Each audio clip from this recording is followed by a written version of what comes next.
Queridos irmãos da Estaca Artigas Quaraí, é com muita alegria que eu venho através de todos vocês, por meio desse vídeo, para explicar um pouquinho sobre aquele cartaz que eu mandei ontem, falando sobre essa verdade que diz que falar mal dos ungidos do Senhor é um pecado grave. Sabe, irmãos, que eu tenho um grupo de distribuição no meu celular, no WhatsApp, e tem como 150 pessoas aí, quem sabe um pouquinho mais.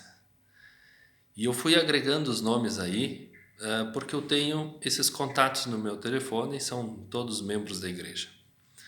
Se alguém não quer mais receber mensagens, nossas mensagens, as mensagens da chave do sacerdócio, é só pedir para mim e eu vou tirar o seu nome da lista. Não tem problema nenhum.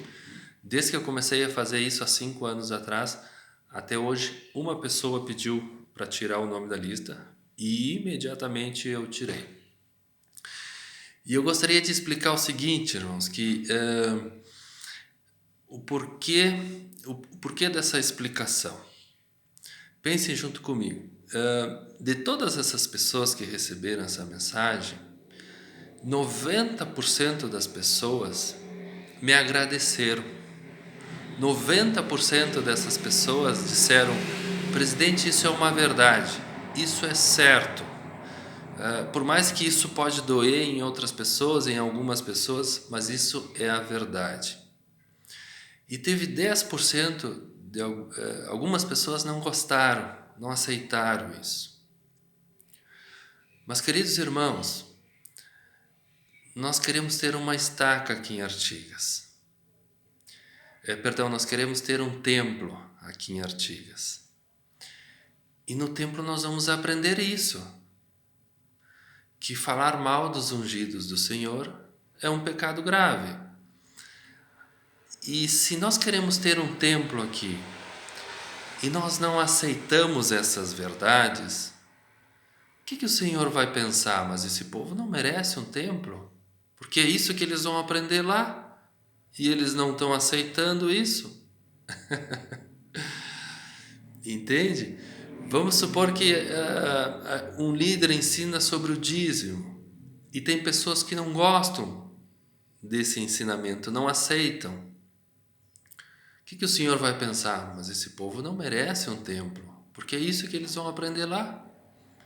Se um líder ensina sobre a lei da castidade e tem pessoas que não aceitam, o que o Senhor vai pensar? Mas esse povo não merece um templo, porque é isso que eles vão aprender no templo. Se um líder ensina sobre a palavra de sabedoria, por exemplo, e tem pessoas que ficam chateadas porque se ensinou sobre a palavra de sabedoria, o que o Senhor vai pensar? Mas é isso que eles vão aprender no templo, então eles não merecem um templo. Irmãos, quando que o Senhor vai nos dar um templo aqui na nossa região? Quando a gente aceita as verdades. Quando Nefe ensinava as verdades para os seus irmãos, Lamã e Lemuel, e Lamã e Lemuel não aceitavam essas verdades, o que Nefe dizia? Que para os iníquos a verdade é dura. E eu entendo. Quando eu mandei essa mensagem, ficou claro para mim. Qual é a mensagem que a pessoa está passando? Eu não aceito isso. Eu não concordo com isso. Essa verdade para mim está sendo dura, porque a pessoa tem dificuldade para viver isso. Não tem outra mensagem que a pessoa vai me passar ou vai nos passar ficando em contra disso. Entende, irmão? Se nós queremos ter um templo aqui, nós temos que ser mansos, nós temos que ser ensináveis, nós temos que nos deixar ser ensinado. Essas mensagens que contêm a verdade vêm da fonte da verdade e elas estão vindo por meio das chaves do sacerdócio. Entende? Hoje é uma pessoa que está com essas chaves. Amanhã ou depois vai ser outra pessoa, mas essa outra pessoa também vai ensinar a verdade. E por suposto que sempre vai ter gente que vai se opor a essa verdade. Mas a mensagem que eu gostaria de passar hoje aqui nesse vídeo é de mudança. Nós temos que mudar. Se a gente ouve uma verdade e não aceita essa verdade, como é que nós vamos querer ter um templo aqui? A gente está pedindo uma coisa que nós não aceitamos. Não tem coerência, não tem congruência, não tem sentido, não faz lógica, irmãos. Entende? Nós podemos ficar assim como estamos, não aceitando essas verdades. Nós podemos, mas nós não vamos ter um templo. Se a gente quer ter um templo, se a gente quer ser o povo do convênio, aquele mesmo povo lá do antigamente, aquele povo lá do Antigo Testamento, o povo do convênio ele carrega com si a responsabilidade, ele carrega com si a honra de cumprir aquela promessa que fizemos para o Senhor. Cada um fez a sua promessa aqueles que foram no templo, cada um fez a sua promessa de não falar mal dos ungidos do Senhor. Se alguém tem que ficar chateado com alguém, que fique com Deus. Fique chateado com Deus, porque não foi o presidente Ricardo que criou este mandamento de não falar mal dos ungidos do Senhor. Não foi o presidente Ricardo. Não foi nenhum bispo que criou isso. Se alguém tem que ficar chateado com alguém, fique chateado com Deus, então. Entende, irmãos?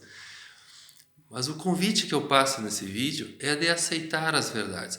90% da nossa estaca aceitou essa verdade. Aceita as verdades. Mas teve 10% que não aceitou. Então o convite aqui é para que esses 10% possam mudar.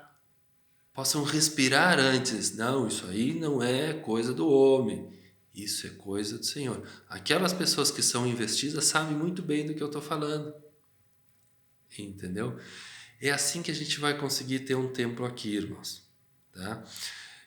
Alguém tem que falar essas coisas, porque senão nós vamos passar 5, 10, 15, 20 anos e nós vamos continuar na mesma. Eu não quero continuar na mesma, eu quero ter um templo aqui. E você quer também? Então nós temos que mudar, nós temos que passar a aceitar as verdades. Se a gente fica enojado, chateado com a verdade, não vai ter nenhum templo. Nós temos que assumir essa responsabilidade. Nós fizemos esse convênio. Tá? E a mensagem foi passada com alegria, com gozo. Nada de raiva, nada. Simplesmente a forma como a gente ensina é com palavras. E teve gente que não gostou. Mas fica aqui o convite, que nós possamos mudar. Que nós possamos pensar de aceitar todas as verdades. O Elder Gomes, na última conferência, quando ele falou de que nós tínhamos que começar a pensar a ter um templo aqui, ele disse o seguinte, com todas as palavras, ele disse assim, não é o profeta que determina se vai ter um templo, é o povo do Senhor. É de acordo com o coração do povo. É o povo e as pessoas do convênio que vão determinar se vai ter um templo aqui. Pelo profeta, o profeta colocaria um templo em cada lugar do mundo. Pelo Senhor também. Mas o povo do Senhor tem que prover as condições para ter um templo aqui. E as condições mínimas são essas. Aceitar toda a verdade. Não parte da verdade. Toda a verdade. Tá bom? Então passo a mensagem para que nós possamos aceitar toda a verdade. Nós amamos vocês. Se nós não tivéssemos, se a presença da estaca não tivesse amor, eu não teria um grupo de distribuição no meu celular, porque cada vez que eu disparo uma mensagem aí, volta a 150 mensagens. e eu tenho que olhar todas essas mensagens. Eu poderia tranquilamente ficar na minha, me esconder, não passar mensagem para ninguém, não estar entre as pessoas. Eu poderia ser um presidente de estaca oculto. Eu poderia ser um presidente de estaca que não me preocupo em chegar nas pessoas. Eu poderia ser um presidente de estaca que eu não quero receber nenhuma mensagem no meu celular. Mas não. Eu mando essas mensagens para mais de 150 pessoas. E eu recebo um retorno de todas essas pessoas. Então, o que vocês preferem? Vocês preferem que o presidente da estaca seja uma pessoa que não manda essas mensagens e que fica na dele, escondido, oculto? Ou vocês preferem alguém que se misture? Alguém que esteja entre as ovelhas? Claro que a gente não deve estar entre as ovelhas somente no WhatsApp, a gente deve estar visitando as pessoas, conversando com as pessoas, tendo contato com as pessoas. A presidência da área está nos pedindo para a gente fazer visitas agora, entendeu? Mas fica aqui a mensagem: queremos ter um templo em Artigas, em Quaraí, aqui na fronteira, aqui perto de nós. Temos que aceitar toda a verdade, não parte da verdade.